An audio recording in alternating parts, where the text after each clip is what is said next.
Découvrez le mystère de Kazuhiro Kitase, un homme menant une double vie en explorant des paysages oniriques où le fantastique se heurte à la réalité. Plongez dans une histoire captivante de rêves, de dragons et de compagnonnages inattendus dès le début. Tout commence sur un pont au-dessus d'une rivière entourée de cerisiers en fleurs. Un homme traversant le pont réfléchit au fait que chacun a au moins un côté mystérieux. Certaines personnes sont considérées comme inspirantes, tandis que d'autres peuvent peindre des images saisissantes avec aisance. Elles peuvent être belles mais complètement dépourvues d'oreilles musicales, ou encore minces tout en étant de grandes gourmandes. Peut-être même peu attirantes mais populaires auprès du sexe opposé, et ainsi de suite. Cet homme sur le pont, lui aussi, a son propre côté mystérieux. Au milieu de la nuit, dans un bureau en plein centre-ville animé, un collègue invite Kitase à un bar où les employés se retrouvent après le travail. Il refuse poliment et part, ce que la femme avait prévu. Un jeune homme s'approche alors d'elle et fait remarquer qu'il n'a jamais vu Kitase partir à une heure inhabituelle. Après avoir pris le métro, le protagoniste rentre chez lui et partage brièvement son histoire. Il s'appelle Kazuhiro Kitase, un employé ordinaire qui accorde plus d'importance au fait de rentrer chez lui à l'heure qu'à gravir les échelons professionnels. Son hobby est la cuisine, ou plutôt, ce n'est pas qu'il aime cela en soi. Il ne déteste pas vraiment non plus. En réalité, la véritable passion de Kitase et la raison pour laquelle il vit, c'est dormir. Chaque nuit, il prépare son déjeuner et le pose près de son lit, mais plutôt que de continuer à expliquer avec des mots, il choisit de démontrer par ses actions. Depuis son enfance, Kitase a été fasciné par les mondes fantastiques où les humains affrontent des dragons avec des épées, des boucliers et de la magie. Il a lu tous les livres de ce genre disponibles jusqu'à ceux qu'il n'en reste plus. Puis un jour, il a commencé à rêver. Dans ses rêves, Kitase se retrouve dans l'un de ces mondes. Bien qu'adulte avec une vie réelle structurée, ici, il savoure librement ses aventures, qu'il s'agisse de tenter de vaincre des monstres ou de s'épuiser à leur échapper. Il a vécu sa part d'expériences effrayantes dans cet endroit, mais compte tenu de la beauté qui l'entoure, il se dit que ce n'est finalement pas si mal. Dans un de ses rêves, alors qu'il se lave le visage dans une rivière, Kitase voit son reflet dans l'eau et imagine que les gens vieillissent plus lentement dans ce monde, car il a toujours l'air d'un jeune homme. À ce moment-là, une fille aux oreilles pointues s'approche et l'appelle Kazuhiro. Kitase la présente comme Mariabelle, aussi connue sous le nom de Marie, une elfe qui, malgré son apparence juvénile, a un siècle et des yeux semblables à deux améthystes. Kitase mentionne qu'elle a été occupée depuis qu'elle a rejoint la guilde des sorciers, et elle remarque qu'il vit toujours dans cette terre primitive. Honnêtement, elle pense qu'il ressemble plus à un elfe qu'elle-même. Après un sourire en coin à son commentaire, Kazuhiro Kitase explique que son nom est Kazukiho, parce qu'il l'a mal orthographié en choisissant son nom dans ce monde quand il était enfant. Il invite ensuite l'elfe à explorer des ruines à proximité. Marie, agacée, lui demande si une fille humaine apprécierait une telle invitation. Kitase répond que cela dépend de la personne, mais si l'elfe accepte, il promet de lui offrir une collation unique. Lorsqu'elle l'interroge sur leur destination, il confirme qu'ils se dirigent vers les ruines Nazal. Kitase explique que les ruines Nazal étaient une ville souterraine devenue une cité fantôme il y a des milliers d'années, mais que les structures elles-mêmes ont peu souffert du passage du temps. La théorie la plus répandue sur ce qui s'est passé ici est qu'un virus aurait causé l'effondrement de cette civilisation. Cependant, Kitase se demande si une société si avancée magiquement aurait réellement pu disparaître pour une telle raison. Face à une structure ancienne des ruines Nazal, Kitase dit à Marie que c'est l'une des 7 merveilles de cet endroit. Curieuse, l'elfe demande si l'humain peut résoudre les mystères de cette terre, mais cela n'a pas vraiment d'importance pour lui si ce n'est pas possible, même s'il le souhaiterait. Pour lui, ce qui compte, c'est d'être aux côtés de Mariabelle. À l'intérieur de la structure, l'elfe lance le sort astérisque astérisque Sarja astérisque astérisque, qui fait apparaître plusieurs petites créatures illuminant l'environnement. Kitase remarque que C.S. Jean devait avoir une technologie incroyable pour maintenir cet endroit en bon état pendant tant d'années.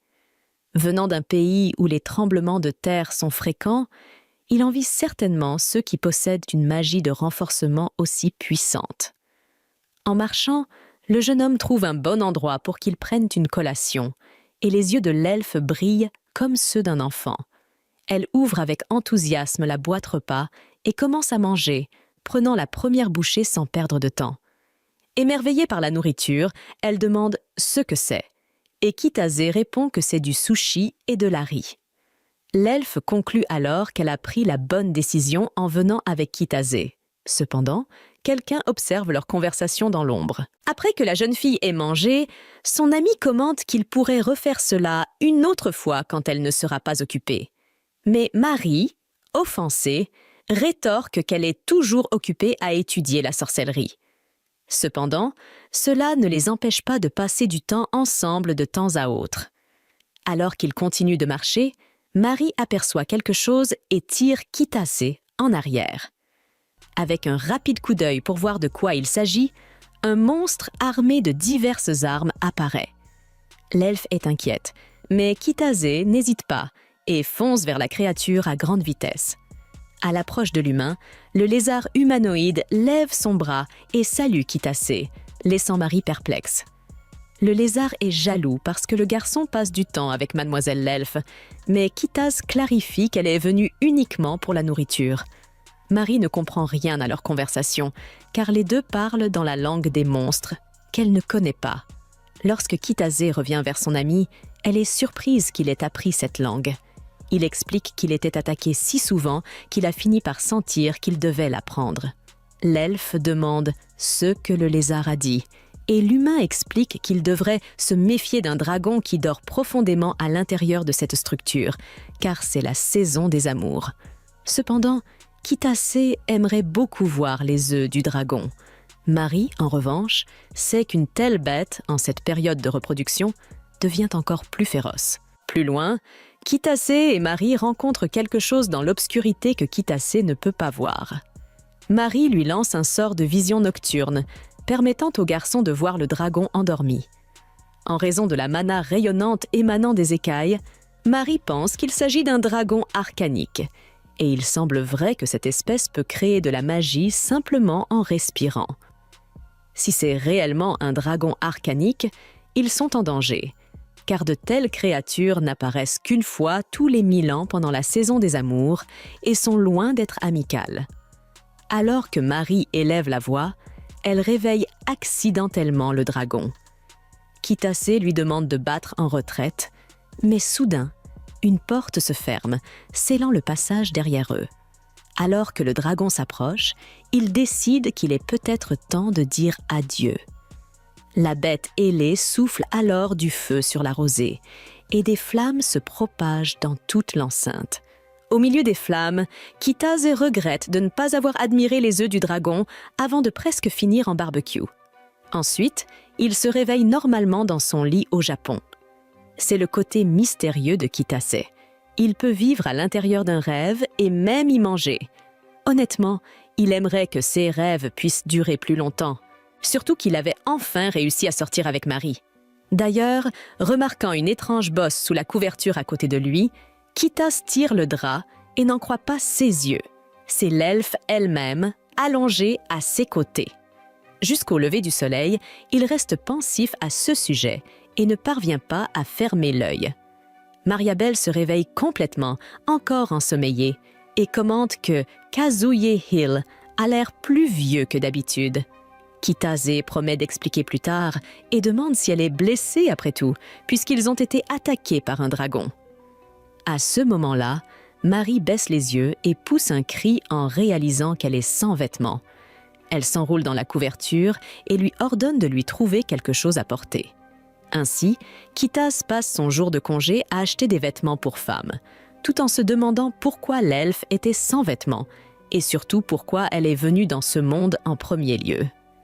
Après tout, le garçon a toujours cru que le monde fantastique n'était qu'un rêve. Plus tard, lorsqu'il rentre chez lui, Marie lui demande où il se trouve. Kitase réfléchit à la meilleure manière de formuler ces mots pour ne pas effrayer la jeune fille, mais en réalité, elle est éblouie par la taille du bâtiment où il habite, imaginant qu'il doit être super riche. Enchantée par tout ce qu'elle voit, elle demande ce qu'est cette chose géante au milieu de la ville. L'humain lui explique que c'est la tour du Skytree et que la vue de là-haut doit être magnifique pendant la saison des sakuras. Marie demande ce que sont les sakuras, mais Kitase préfère lui montrer en personne. Ils en profitent pour acheter de la nourriture dans la rue. En entendant cela, l'elfe ne sait pas comment le remercier et enlace son ami, mais finit par laisser tomber la couverture. Peu de temps après, pendant qu'elle s'habille, le garçon réfléchit. Si l'autre monde est réel, alors ils ont vraiment été touchés par le feu du dragon. Si c'est le Sias, peut-être que c'est Kitase lui-même qui a ramené Mariabelle. En parlant de la jeune fille, elle vient juste de finir de s'habiller. Alors Kitase lui donne un chapeau pour cacher ses oreilles, car il n'y a pas d'elfe dans ce monde. En quittant l'appartement, il lui demande si elle est prête à explorer le Japon dans ce nouveau monde, et elle lui assure qu'elle est enthousiaste à l'idée. Cependant, dans la scène suivante, elle est terrifiée à l'idée de monter dans une voiture. Ensuite, ils se rendent dans un restaurant. Après que l'humain ait passé la commande, l'elfe veut savoir pourquoi elle s'est retrouvée dans ce pays appelé Japon, puisqu'elle ne se souvient de rien au-delà de l'attaque du dragon arcanique. Elle réalise alors qu'elle est dans un pays où la langue lui est inconnue.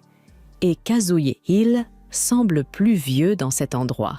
Honnêtement, le garçon n'a aucune idée non plus, mais il veut également découvrir la raison.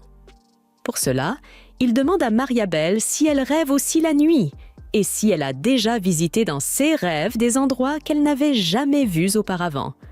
Après tout, leur dernière sortie ensemble était justement un rêve dans le monde fantastique qu'avait Kitase. Puis, lorsqu'il s'est réveillé, Marie était dans son lit pour une raison inconnue, et c'est alors qu'il a réalisé que le monde qu'il pensait fictif était réel. En d'autres termes, il semble que Kitase soit capable de voyager entre deux mondes pendant son sommeil, mais il semble aussi que ce voyage puisse être déclenché lorsqu'il est attaqué par des monstres. Probablement, Marie l'a accompagné parce que Kitase l'a serré très fort au moment de l'attaque. À cause de cette théorie, l'elfe pense qu'elle est morte, mais le garçon est certain qu'elle ne l'est pas et qu'elle pourra retourner dans son monde dès qu'elle dormira ici. Quant à son idée, Kazuhiro explique que peut-être les deux univers ont une perception différente du temps ou qu'il ne vieillit dans le monde fantastique que lorsqu'il s'y trouve. D'ailleurs, comme son ami le lui demande, il lui dit qu'il a 25 ans sur la planète Terre. Marie est stupéfaite en apprenant cela, mais dès que la nourriture arrive, son expression change complètement et elle ne cache pas son amour pour cette étrange cuisine. Kitase suggère qu'il continue la conversation après le repas, et l'elfe ne pourrait être plus d'accord. Peu de temps après, ils déjeunent ensemble et discutent d'autres sujets plus détendus entre deux bouchées. Après le repas, le Japonais conduit l'elfe étrangère aux sakura, les célèbres cerisiers en fleurs de son pays. Fascinée par toute cette beauté, Mariabelle commence à croire qu'il y a tant d'esprits qu'elle n'a jamais vus auparavant. Kitase acquiesce et ajoute qu'au Japon, la saison des sakuras est une occasion spéciale et qu'il veut que son amie vive ce nouveau monde de la manière la plus intense possible tant qu'elle est ici pour cette courte période. Ainsi, Kazuhiro Kitase accueille Mademoiselle l'elfe au Japon. Marie répond en rougissant et en repliant ses cheveux derrière son oreille, ce qui impressionne également Kitase. Puis la jeune fille attrape son ami par le bras et marche avec lui à travers la place. À partir de ce jour-là, selon le protagoniste, il a commencé une nouvelle histoire aux côtés de Mariabelle.